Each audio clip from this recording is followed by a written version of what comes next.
One unique feature of Georgia and many states around the country is early voting. So what you just saw, many of you may have gone through, but let's just have a show of hands. How many people have already voted? Wow, big amount. All right. Well, moving on to our next question, one of the huge issues in American politics for about 40 years has been health care. And all kinds of proposals have been presented.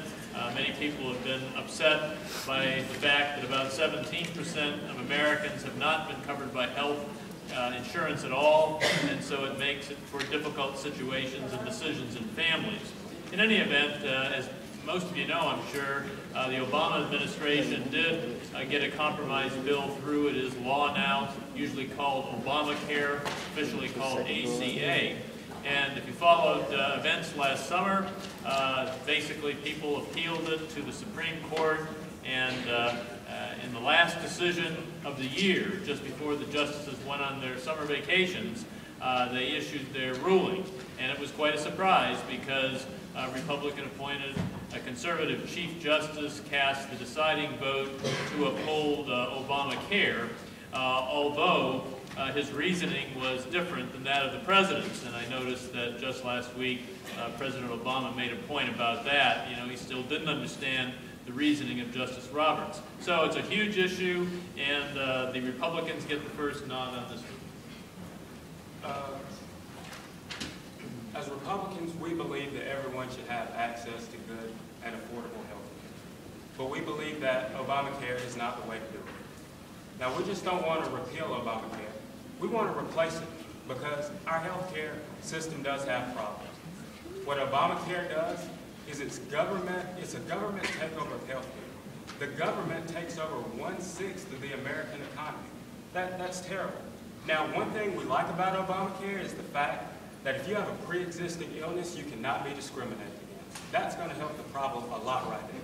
I can tell you from coming from a town full of poverty, there are a lot of people with pre-existing conditions, and that's the reason they can't get health care. We want to keep that in our replacement bill. But other than that, we believe that a person should not be forced to buy health care coverage if they do not want it. The Obamacare bill has an individual mandate forcing people to buy a private product.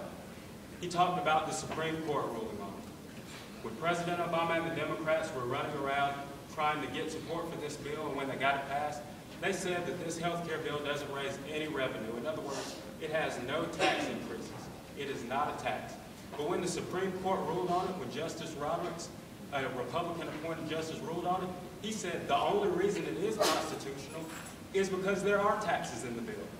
There are taxes. As a matter of fact, $2,000 hitting every American family due to certain regulations put in this health care bill.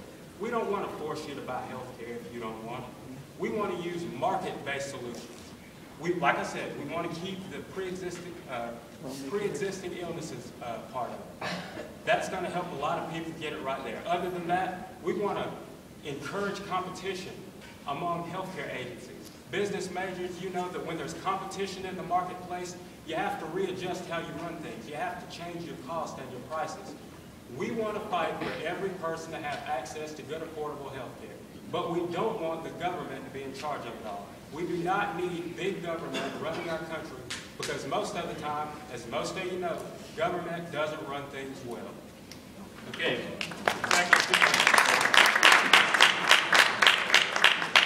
And the Democratic viewpoint. Well, first of all, it's funny that the Republican side say they're against the individual mandate when historically Republican figures during the Clinton era, such as Newt Gingrich, came out for that in their bill to do exactly what they're supposedly against today of having everyone on the healthcare rolls to help pay for the act. But let's see the good parts of this act, in which there are many that our other side will not bring out, such as the lifetime limit that the market has placed on people will be phased out by 2014.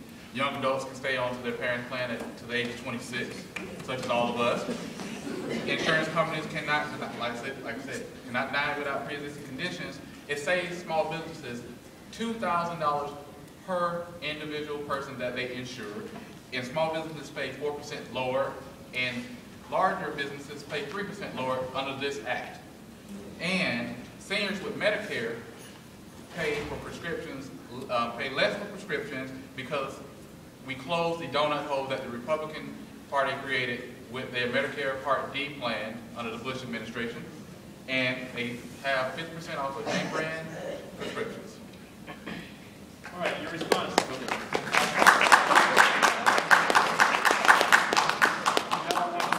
Absolutely right about the 26-year-olds. You know, I want to go to law school. That means I'll be coming out around when I'm 25 or 26. So I'm going to be facing tons of law school debt already. So that's really going to help. They were right about pre-existing conditions. But you know the thing about the Obamacare bill, most of it doesn't take effect until 2014 after the president is supposed to be reelected. Because that's when these taxes hit. You talk about small businesses. When you talk to a small business owners, when you talk to them like I have and business makers, they'll tell you that besides taxes, their next biggest worry is Obamacare. Obamacare, this takeover, this big government takeover of 1/6 of our economy, puts so many regulations on small business owners. It strangles them when they're trying to hire more people. It goes back to, like I said earlier, about creating a good economic environment. When government is taking over the economy and small business owners aren't comfortable, they're worried about what government's doing to them. They're not going to hire people. You talk to small business owners. They will tell you that besides the Obama administration wanting to raise taxes, they'll tell you their next biggest worry, Obamacare. Because after 2014, when the president is supposed to be reelected, that's when the taxes hit. That's when the tough part comes up. Speaker Nancy Pelosi said, well, we have to wait till after we pass the bill to find out what's in the bill. She said that for a reason. She said that because the Democrats know what's in this bill. They know that the taxes are about to hit hard after 2014. And your final one.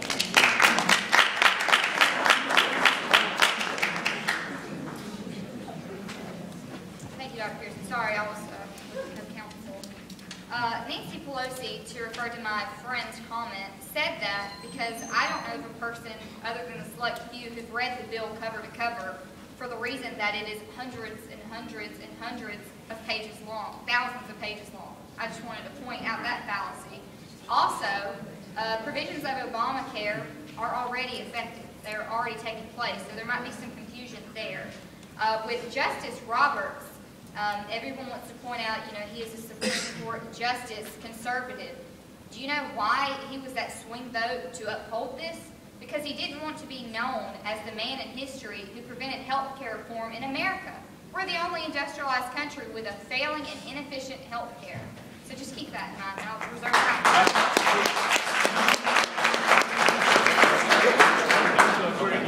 I'm sorry, maybe you can work it into a later response.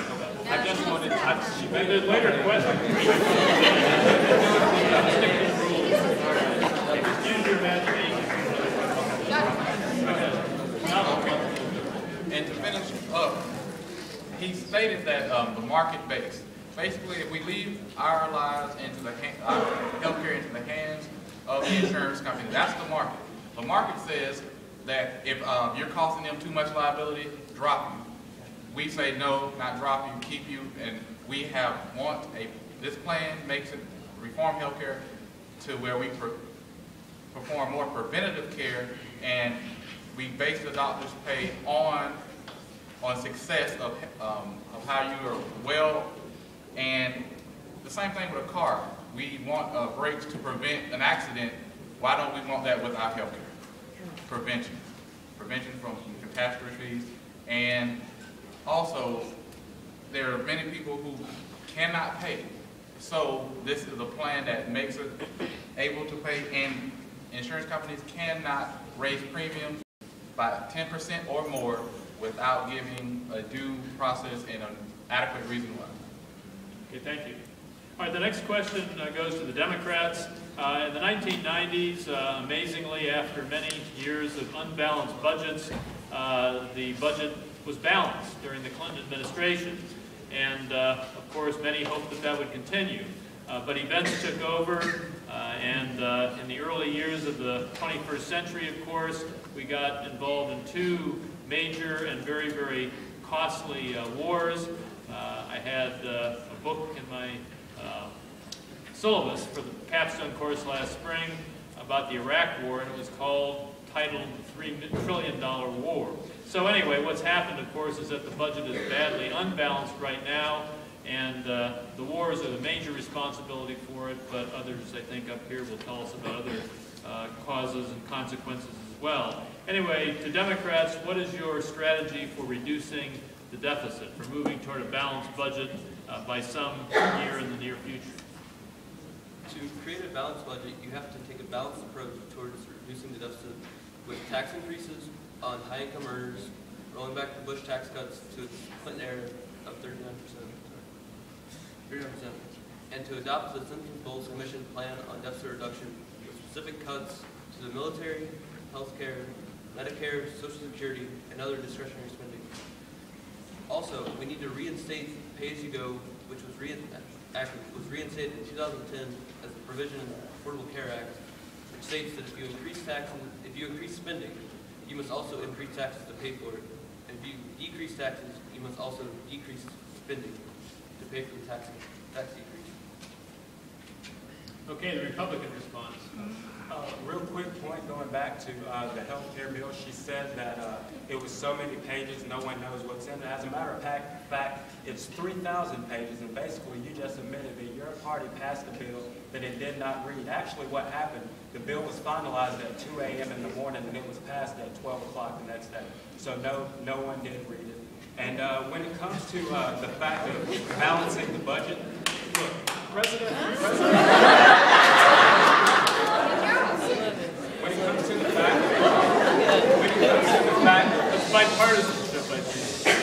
fact of debt and deficit, President Obama promised in 2008 that by the end of his first term, he'd cut the debt in half, he'd cut the deficit in half. He comes into office, he's a different man. The spending increases go up, and even higher up.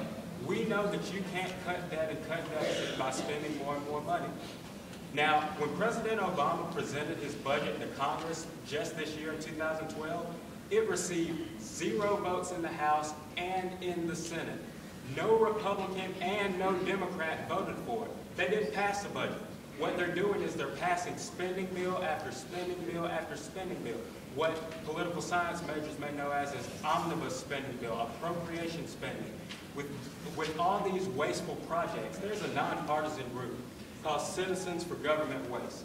And every year they come out with about a 100-page book of thousands and thousands of wasteful programs government is spending taxpayer dollars on. We want to put America on a path to a balanced budget. We have to spend within our means, like families and businesses. They know that they can't spend more money than what they're going to take in. Your parents know that as they're sending you here to college. They have to budgetize things. That's what we want to do. We have to cut out the wasteful spending. We have to spend wisely. And we have to, as I said, we have to cut government spending, and we have to reform many government programs. Many government programs need reforming. Democratic response. To their point on the massive deficits, which are over $1 trillion today, is not because of increased spending, which has increased less than $300 billion over the past 4 years, but instead of due to decreased revenues after the recession in 2007. Revenues today are at their lowest percentage of GDP in over 20 years and have caused massive deficits in the face of economic collapse. All right, and you attacked President Obama on trying to help out with the economy and different things like that, but members of your party will not do anything because in private they have signed pledges not to basically raise taxes or anything that would possibly help to basically to private interests instead of the public interest. To Grover Norquist, y'all know who that is. So if you're not going to do anything and sign pledges to private interests, what are you going to do in the face of the public interest? Okay, well, first of all... Sorry, do we have remaining time on that? You have about 30 seconds. I was just going to say it is no mystery or unknown fact that bipartisanship is clearly an issue. Maybe you can see that, by my little clapping outburst here tonight, but Congress is facing that too, and they're at the lowest approval rating in history. So I'm not removing judgment or blame from the president, but I think that is something to keep in mind when every fault and pinpoint wants to be placed on President Obama. We do have a Congress, and they have a job to do as well. So.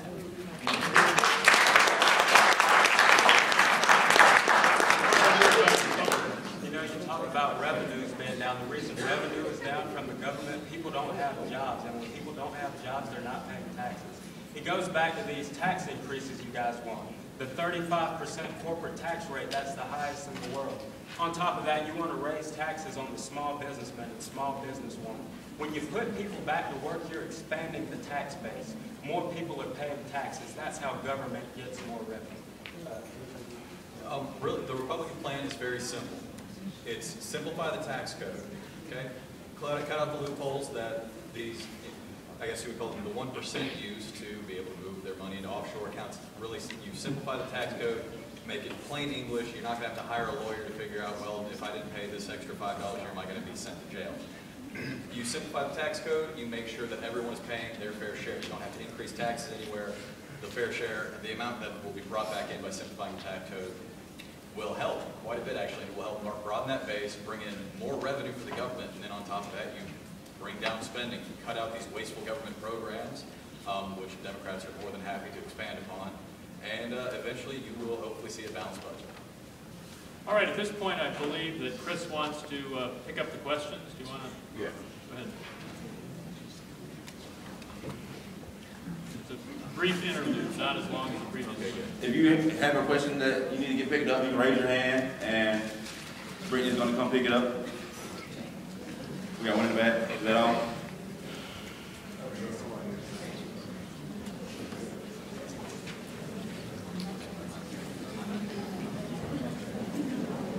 We should be grilling them on this show.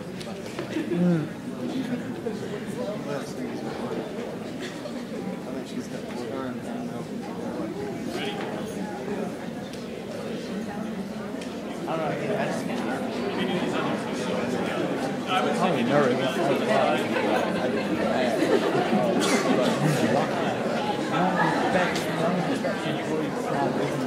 Let me get to my other. Okay, if you have any, just keep your hand raised, and we're going to resume the debate with the final two topics. All right, the Republicans get to answer this first question. We've talked a lot about economics tonight, or they have, but we haven't talked too much about social policy and some of the very touchy issues that stir us up at various times. The controversy over the right to an abortion goes way back into the 1960s and before. The Supreme Court spoke then.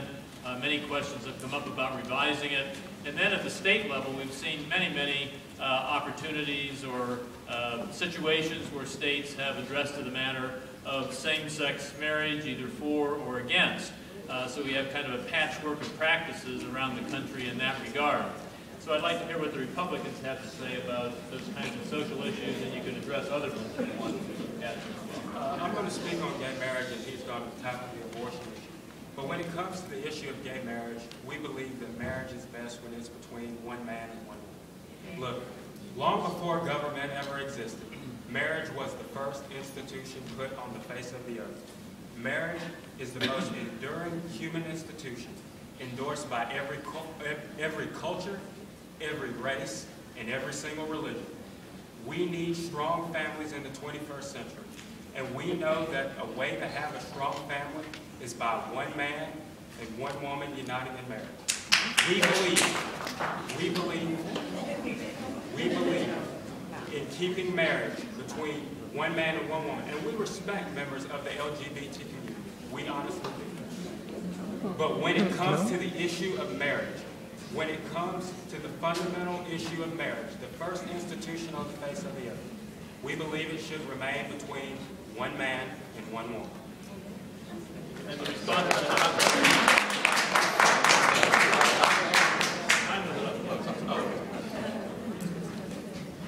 Well, on the topic of gay marriage, one, it's a person's individual choice. The Republican Party says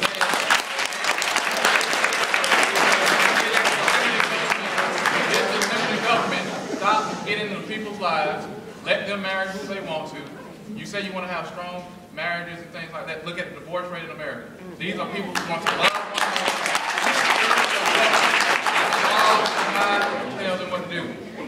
The U.S. Constitution says Congress shall make no law respecting the establishment of religion or prohibiting the free exercise of. You can exercise not wanting gays to be together in your church, in your house, but you cannot make it public policy that force your religion upon the whole United States.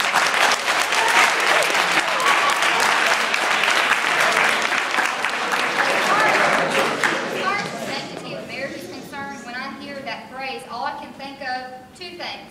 Let's ask one of Newton's wives about the sanctity of marriage, and let's ask the Kardashians about their 72-day marriage. So don't make the issue that heterosexual, homosexual, for some reason, you're God-given that you can only sanctify marriage. Obviously, like he said, the divorce rate's horrible. I hope that one day my children can look at me like we look at slavery, thinking, what was in people's minds? Why were they so hateful? I hope my children ask me one day, Mama, what was the big deal? They're people like us. So that's all I think.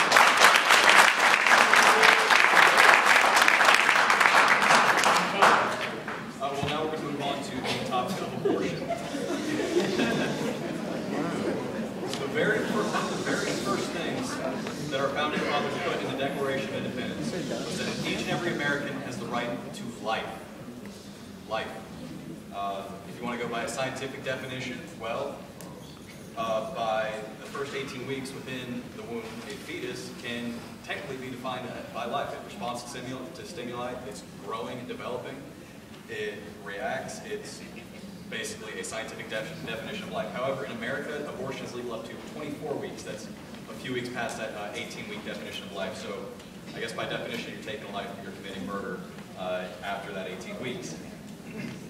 President Obama has opposed legislation multiple times about live babies, about protecting live babies. These are babies at this point. They've been born because they were, I guess I would say, the victim of an induced labor abortion. This is an absolute travesty. It's when the mother is essentially given a few drugs and whatnot, and the baby is born, and before it's completely out of the mother, that is its neck, its spinal cord is severed. It's gruesome. I hate talking about it. It makes me sick to my stomach to even, honestly, this is killing me right now. But, you know, just to show you where the Democrats stand on this issue, the Democrats' leadership stands on this issue. Life apparently is not that sacred. And your response? Well, on the topic of abortion, once again, it goes back to the individual. Government cannot dictate to people what to do with their bodies. Your main argument in the healthcare debate was the government coming between a patient and their doctor. Well, this is becoming between a patient and their conscience. They have the right to choose what to do with their bodies. Women do. There's 4 of us males on this stage. We will never be able to have a baby. So why do we have the right to tell a woman?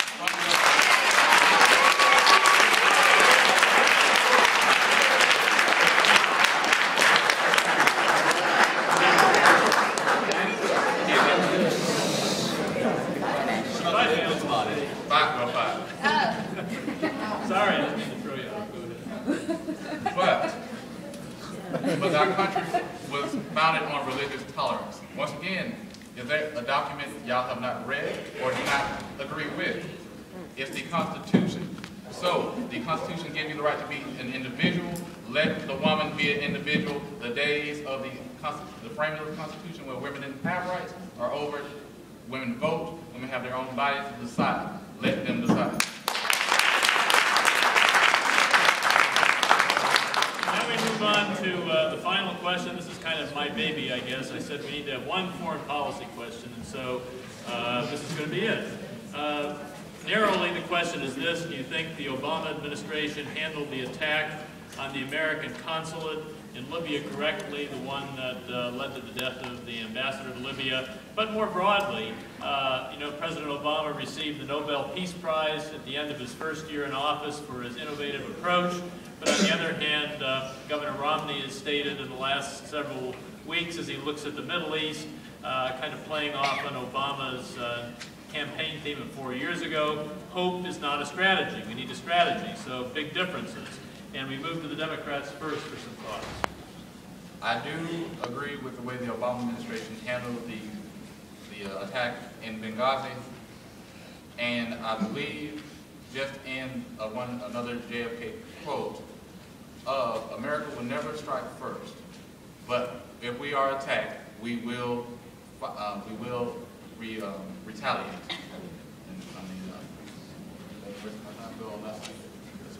Did any of the others over here want to? On September 13th, the Obama administration had a speech in the Rose Garden where they denounced the attack as an act of terror against the consulate in Libya. And one of their points was that the Republicans, who now say they wanted increased security at the consulate in Libya, voted for decreased spending for security on U.S. consulates around the world. Republicans. Well, first, I guess fact checking. It was the 12th that that Obama came out and spoke out against it. Because on the 13th, State Department spokeswoman Ms. Newland came out and said that at the moment they didn't have enough information to declare it as an act of terror. This is the issue with the way the Obama administration handled it. There were big signals coming from all over. On the 16th, for example, the U.S. ambassador to the UN, Ambassador Rice, came out on the 16th of September saying, I quote, "No information at this time can lead us to conclude the attack was premeditated or pre-planned." You have President Obama coming out in the Rose Garden saying it was a terrorist attack, and then his advisors, the people who are dealing with foreign policy for us, coming out and saying that, well, maybe it wasn't. It wasn't until the 19th that the director of the National Counterterrorism Center actually called it terrorism, and then on the 20th, a White House spokesperson came out and confirmed that. Another reason why we absolutely do not approve of the way it was handled is during the actual attack, there were 2 CIA operatives in the CIA State House near the embassy who heard the gunfire, heard the attack occurring, and asked 3 times if they could have permission to go and help the individuals over there, help the Americans over there, and defend themselves. It's called time at this point. So, well, you get another chance. Democrats? Obviously on this issue and many others, you're hearing conflicting facts or reasonings, discrepancies, and I guess that's what happens when you watch Fox News and everyone else is watching something different. That's all I wanted to say on that. Anything more? Any response? I guess AP is wrong then. The Associated Press, I guess they were wrong. Anyway, as I was saying, the 2 CIA operatives, Mr. Glenn Doherty and Tyrone Woods, who was a Navy SEAL veteran, asked 3 times for permission to defend themselves and defend the consulate. 3 times they were denied. And those 2 men ended up dying, being killed by these assailants because the Obama administration told them no, to stand down 3 times in a row. This is just an absolute atrocity. These men and women are over there, we're risking their lives for the security of America, and apparently America can't protect them. You still have time. Actually, a couple of months before the attack, Ambassador Chris Stevens, who lost his life in this attack, went to Congress and asked them for more security. And the Republicans in Congress said yes. And the Democrats in Congress said yes. And Secretary of State Hillary Clinton said yes. And the White House said no.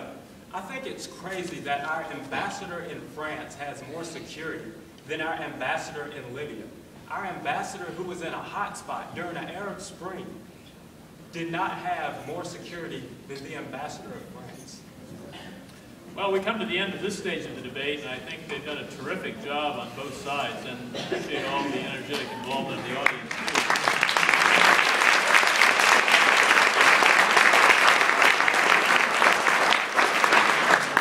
Chris has got a lot of questions, and he's going to ask the questions, and I think maybe I'll play the role of timekeeper.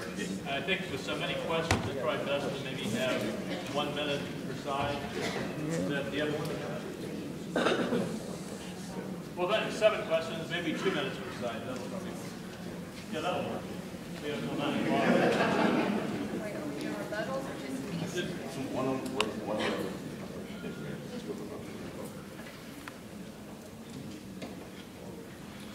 Okay, we have 1 question for the Democrats, 3 questions for both parties, and 2 for the Republicans. I will start off with the one for the Democrats. And the question is, why do you think so many of Obama's policies have failed? Well, one, I'll answer this one from the beginning. Really, President Obama has not really got to institute his policies because, once again, the Republican side, Mitch McConnell, mainly, and any other Republicans have stated, their thing is to train wreck President Obama as a one-term president instead of actually making policies to solve the issue. That's the main problem that we put in. We got the tax that the Republicans want. We just get to push taxes like the Republicans want. And it's Republican policies that are causing the issue today. And also, you have third-party groups going to talk to your representatives, our legislators, making them sign documents saying they will never, ever, ever, under any circumstances, raise taxes. How are you going to be able to negotiate and go across the aisle if you're already setting yourself up to stay inside a box? It's like I said earlier, Congress has a job to play as well. We have an issue with bipartisanship. They want the president to fail, and, I mean, you can't get things done if both sides can't meet in the middle.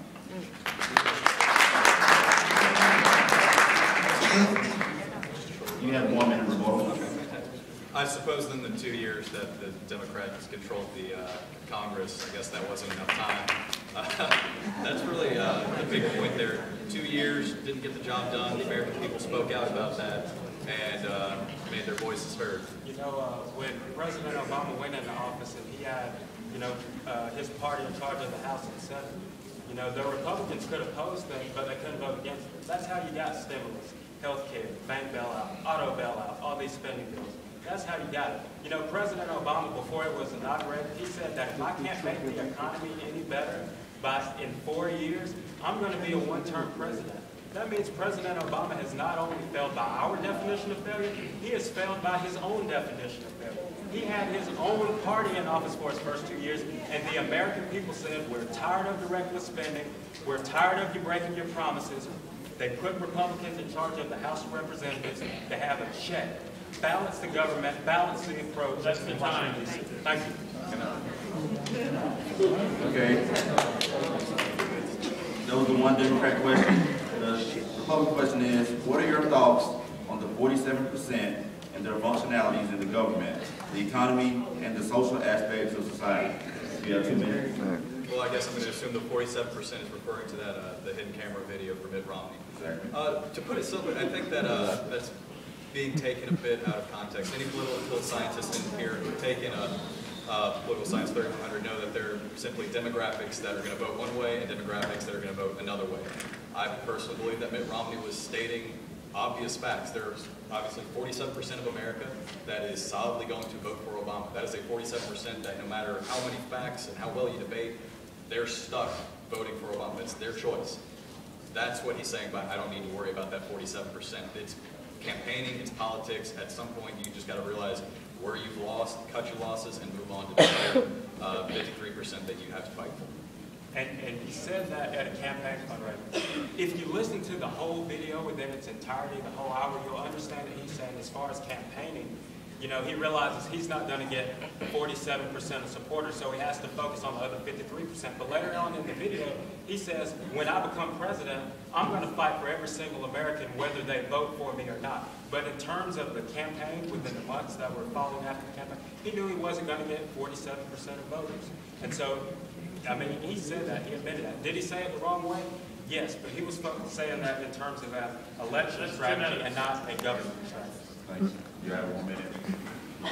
Once again, it's funny because with that 47%, you're saying he's just doing that as a campaigning, but he went into detail of making them seem like all they want is a handout, when a lot of those 47% are the ones who are struggling, who work daily for little pay, and are supposed the ones that are on, you say, just want a handout from the government? No, they work. So it's veterans, it's different people in that 47%. So if he writes them off, and then all of a sudden now he wants to be 100% president, no. You stand by your statement if you're man enough to say the statement.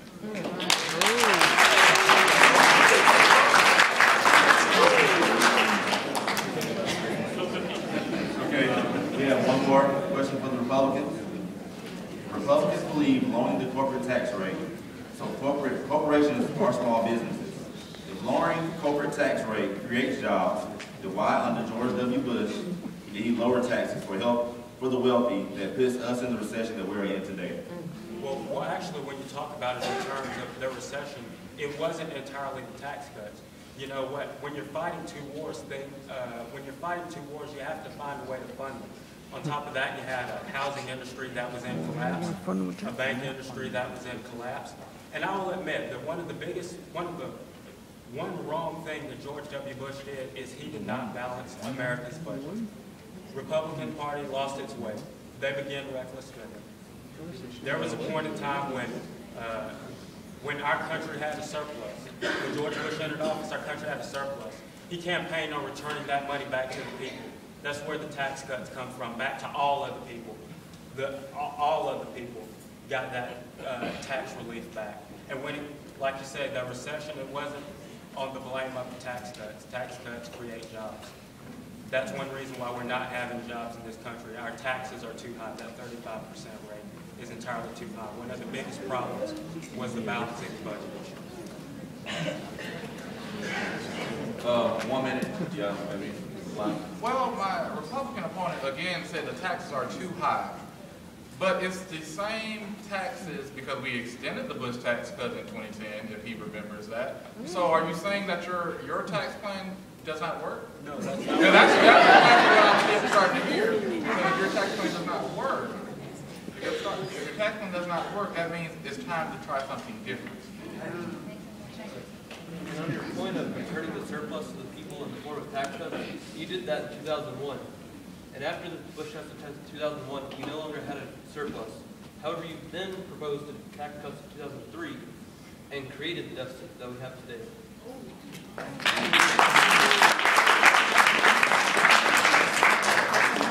Okay, now we have 3 questions for both parties. Each party will get 1 minute to reply on the question. We'll start with the Democrats. And it says, how do you feel about cutting Pell Grant and or student loans?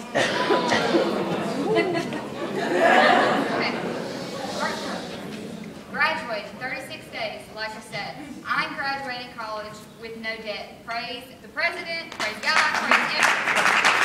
If you're worried about the Pell Grant, federal aid opportunities, work-study programs, then you know who you need to re-elect because he's going to keep those. He has preserved those, endorsed, and enhanced that since he's taken office. So if that's something you're concerned about, your voting option should be clear on that ballot issue. You guys want to say something? On the issue of Pell Grants, the Republicans have endorsed the Paul Ryan budget, which institutes massive tax cuts and social programs, including the Pell Grants, which would cut access to 2 million students from their current Pell Grant status and would eliminate subsidized student loans because we cannot afford them. I say we cannot afford not to have student loans and Pell Grants and to not afford not to educate U.S. public.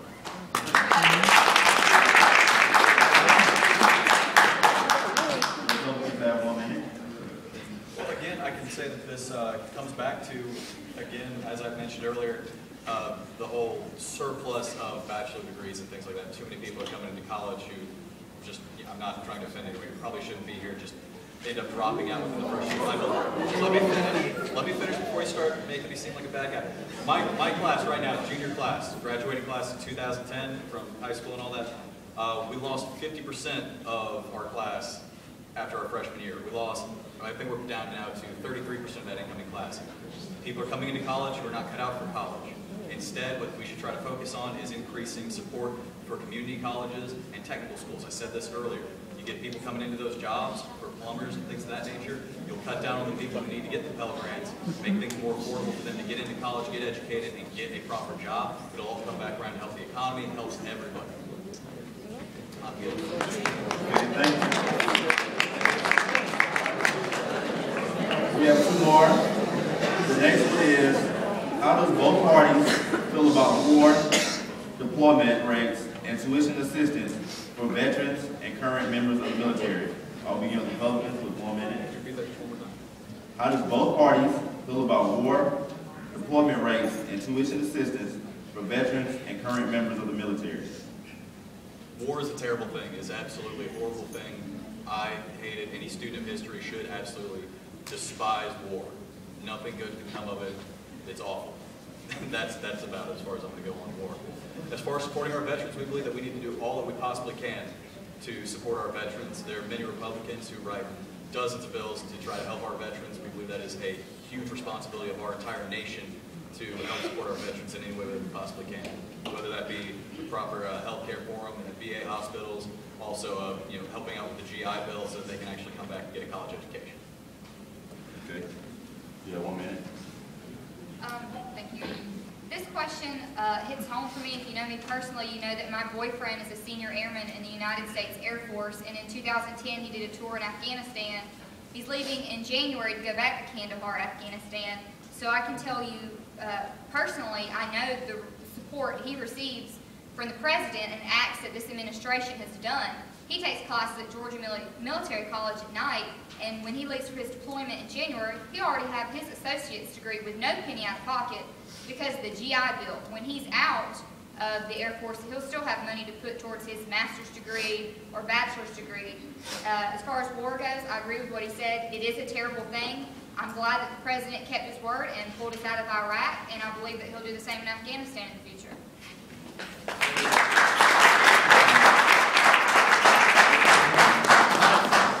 The last one was that the President proposed the Veterans Job Act as part of the American Job Act, and the Republicans did not pass the American Jobs Act or the Veterans Jobs Act portion of the bill. Okay, thank you.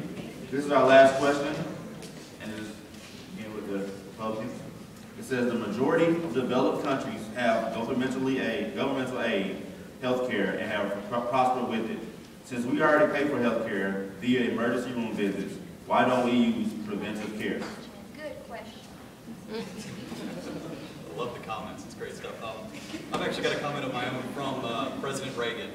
He said, the scariest thing you could possibly hear is, I'm from the government and I'm here to help. The Republican Party stands by that notion. We don't want the government interfering with our lives, particularly with health care. We've said that, I believe, when we covered Obamacare. We want to leave people up to have their own choice. I believe earlier during the Obamacare portion of the debate, my opponents over there liken health insurance to car insurance.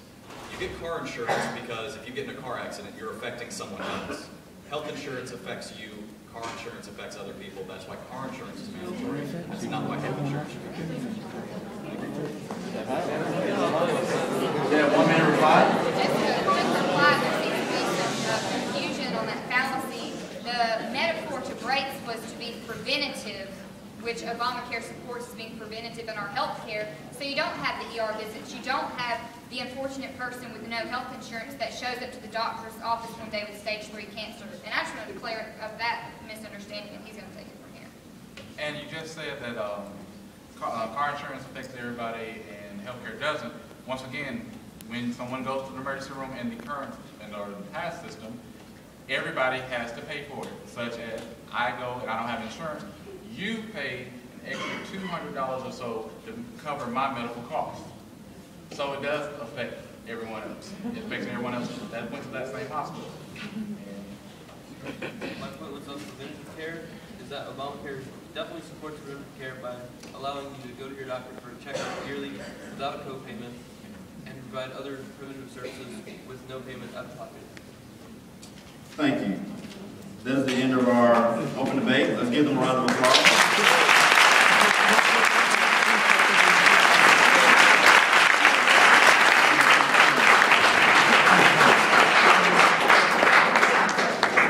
I would like to thank our moderator. He helped me come up with questions.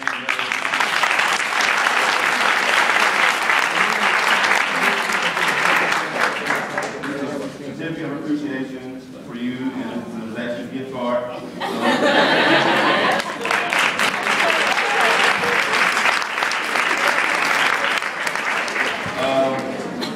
I'd like to thank DeAndre Jones, Ryan Brown. They helped me and coached me up to